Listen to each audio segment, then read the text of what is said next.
everybody has magic, but we need to have enough genuine curiosity to look for it. And when we do, we can see magic and godliness in everybody. This podcast encourages and empowers you to create your own unique real story, develop your own unique real statement, and discover your own unique real self. The power is yours. Good afternoon, Joe Nicassio. Previously, episode 815 of the 12-Minute Convos podcast. It's been just 3 years, 1 month, 16 days, 12 hours, and 30 minutes since we last had that recorded conversation. That was then. This is now. Joe, how are you doing today? I'm doing great. I've been having, it's a new year. I'm impacting more lives. I'm making a difference. I'm attracting the right people. I'm getting rave reviews from my clients. It's good. Well, that's great. Yeah, when we last spoke, the thing that really stuck out is when I asked, so if someone wants to do what Joe does, what do you have to do? And you said, well, you have to go through the trials of Joe. And then you started listing them out. And I said, no one really shares that, right? The challenges they've been through. When you look back from now to then, how does it feel to see where you are today? Every master was once a disaster. No, I'm on top of my game. I'm making a difference in people's lives. I'm even more in tune with, we live in a time where everybody wants epic amount of fear around it. And so a lot of people hold on to that job because of fear. And one of the things I'm constantly aware of is when people say yes to, I'm going to get coached, I'm going to get mentored to start my own business, usually the motivation for that comes from, I want to grow. And when people say, no, I don't have the money, usually it comes out of fear. And recognizing the people that grow are doing so out of the growth choice, and the people that don't grow are usually inhibited because of fears that inhibit them. And so part of my job these days is when somebody is saying no, and I know it's something they really want to do, my job is to be that healer, to help them, get through that fear so that they can grow. What emotion would you say is necessary to be injected in that conversation for that no to turn into a yes?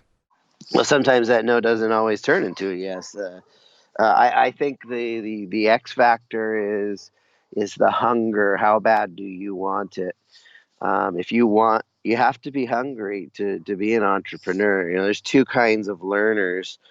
I heard Gary Vaynerchuk say that entrepreneurship can't be taught, and I don't think so. I don't think that's true. I think it can be taught to the eager learner, but it can't be taught to the reluctant learner. The person that says, I can't learn entrepreneurship because I don't have the time, because I just need a paycheck right now, they are not ready to be an entrepreneur. They're just money motivated, and they are not, because we're all self-employed, Angel. I agree. We're if you have a job, you're self-employed with one customer. And if you're unemployed, you're self-employed with no customer. So we're all self-employed. The question is are you doing it in a way that maximizes your contribution to the marketplace? Or are you doing it in a way that is just getting you that paycheck? The paycheck person, they show up, they do the work, they get a pat on the head, and they get their paycheck. The entrepreneur shows up and is constantly saying, how can I improve the conditions of my customer? How can I add more value?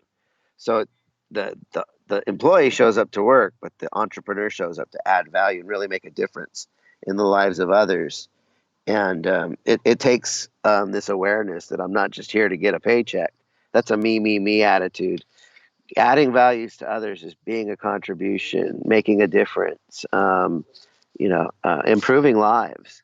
How does it impact you, though? How does it impact you as you do those things?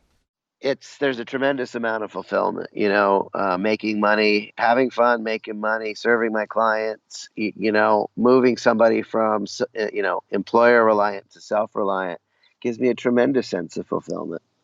I have these calls, customer calls. Hey, Joe, I just made my first sale in the business you helped me start. Or, hey, Joe, I'm making enough money I can leave my job because of the business you helped me create.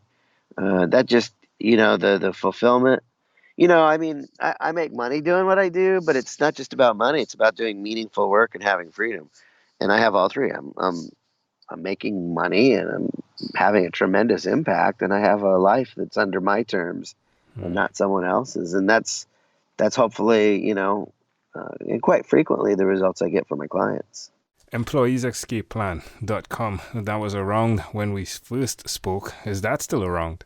Yeah, EmployeeEscapePlan.com. Yeah, that's really the primary business. Although I've got a distinction now. Really, what I do is help people build a better business. So, Employee Escape Plan is building a better business from scratch, and then just for straight coaching and consulting, I help people that are already in business build a better business. Also, I've really being able to explain who is that target market person. I've every day in America, millions of people are driving to a job, and some people like their job or love their job, but there's a large number of people that are silently praying. They're reluctantly driving to that job. They're silently praying, someone please show me a way where I can start my business and succeed. And I, Joe Nicassio, am the answer to that prayer. You know, I, I work with people. They have a job. They want to start that business. We figure it out. We get them started down the path, and I am the answer to that prayer. There's always another side of an individual, like someone like Joe. And when we spoke, karate was that thing, right? Because it's the side of Yeah. you where you get to just release that energy. Is that something you're doing still? I am. I'm a little bit dormant on that. January 1st, I started going to Bikram yoga Ooh, and hot yoga. Yeah, I've gone 3 times in the last couple weeks here, and yeah, I'm getting ready to ramp back up to go back to karate. Yeah, I've had some health that's things that I've cool. had to deal with. All right, all right, all right. So the physical side is getting back up there. What about the spiritual side? Is there a spiritual side that helps you keep anchored in the midst of everything? Oh yeah, I mean, I wouldn't be able to do all this without God. One of the big lessons spiritually, one of my big spiritual ahas last year is that humility is not thinking less of yourself, but thinking more of others. Hmm. And when we can start seeing that everybody has magic, sometimes it's not always obvious and apparent because sometimes people's spirit and their magic and it's hidden inside of bad behavior or whatever. And so it, everybody has magic, but we need to have enough genuine curiosity to look for it. Hmm. And when we do, we can see magic and godliness in everybody. Um, we're all children of God, in my point of view, and God doesn't make junk. And if we can't see the spirit in other people, it's just we're not looking hard enough. That's beautiful. So you're up around 58 now, yeah? Yeah, I'm 58. Oh, there we go. Wow, you sound like I would give you probably 44, 45, right? Via the vocals, which is great, right?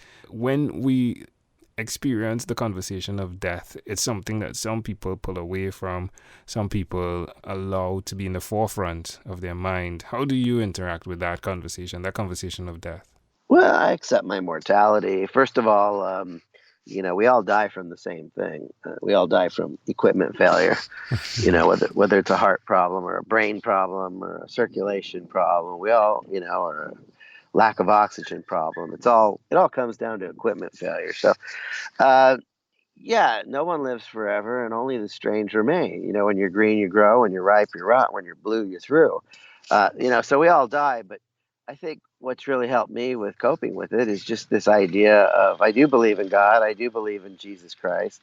I do believe that He has opened up the gates of heaven for us to have eternity in the presence of God. And eternal perspective um, is a game changer when you think that if I live and then I die, yeah, you live and your physical body dies, but there is the spiritual thing, and as spirits we can live forever. And uh, I'm looking forward, that opportunity to be with my Father in heaven and my Father from this life, and to be with my family again. You know, there, there's a time and a place for all that, but when you have an eternal perspective, it gives a lot more meaning to the mortality. Soul-sucking jobs, folks. For those that want to get out of the soul-sucking jobs, Joe Nicassio is the guy to contact. Of course, you can check him out at employeeescapeplan.com. Joe, it's been a grand opportunity to check in and to hear that you've not given up on the thing you said you were going to pursue. Well done, champion. Before we leave, is there anything else you'd like to share with our amazing audience? If you want the help's available. Choose your mentors wisely, and I'm available to help those that want to, start their business so they don't have to be. If you want to be self-reliant instead of employer-reliant, then reach out to me because I am here to help. Joe, again, a pleasure, I treasure. Thank you for being on What Is Inspired by 12-Minute Convos with Angel Jones. This podcast is produced by Pod Edits. Visit podedits.com for professional podcast publishing.